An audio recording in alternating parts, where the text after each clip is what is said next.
I'm Matt. I'm also Matt. We're Matt and Matt. And we just saw Paul. That's right. and I think we loved Paul. Yeah, Paul was really good. Yeah. I mean, I'd say loved is maybe a little high, but I really liked that movie. Yeah. I cannot believe we're going to see Area 51.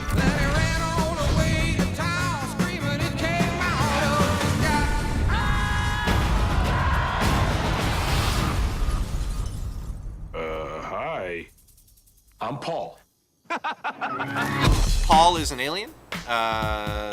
He is your classic alien. I think most people have probably seen a trailer. It's definitely modeled on the classic Roswell, big head, Close Encounters kind of aliens. Yeah, with one notable distinction. Paul is voiced by Seth Rogan, and this is a magnificently profane film and a magnificently profane performance. Kids, go see Paul to learn how to swear. Paul escapes from Area 51 or wherever they have him, and he gets picked up by a couple of geeks. Played by Simon Pegg and Nick Frost. Yeah.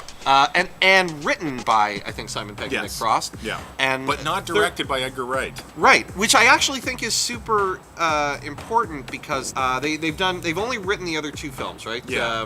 Shaun of the Dead and Hot Fuzz. Both films exceptionally British.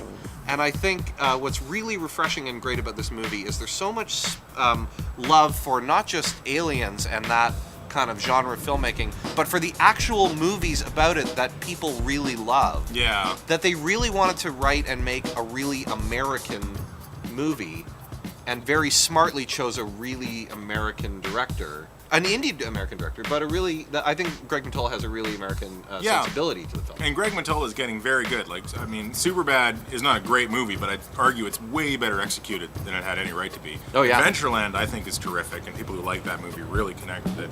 And he's only getting better and better. Like, he's orchestrating some really big stuff in this movie, and he does it very, very well. For me, this is the best thing Greg Mottola's ever done. This might be the best performance Seth Rogen's ever given.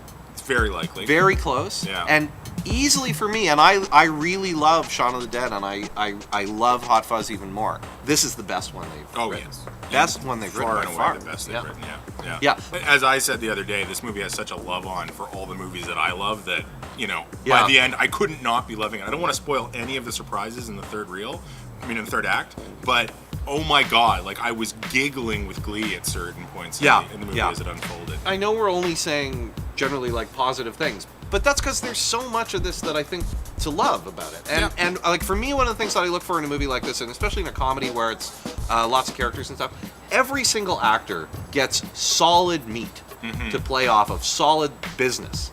Kristen Wiig gets great business. Joe Latruglio, who's a guy from the state, who just shows up as like a MVP, never hogs the spotlight. And that guy rips the movie out and takes it with him. He's tremendous.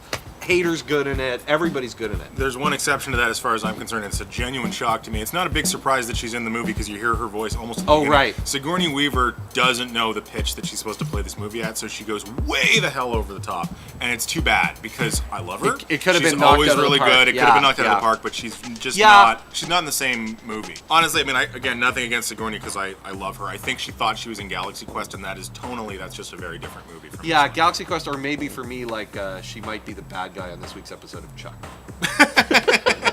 Again with Chuck. If we get through a MAMO with a Chuck we're not reference, gonna get through. It's a miracle. Hey, I like Chuck. So yeah, I think all told we're gonna just say we like the movie a lot. Go see like Paul. This movie a lot, and go see it. And it's always nice to see a science fiction film that just delivers a right uppercut to creationists and is not even slightly apologetic about it. No, it's just like fuck you.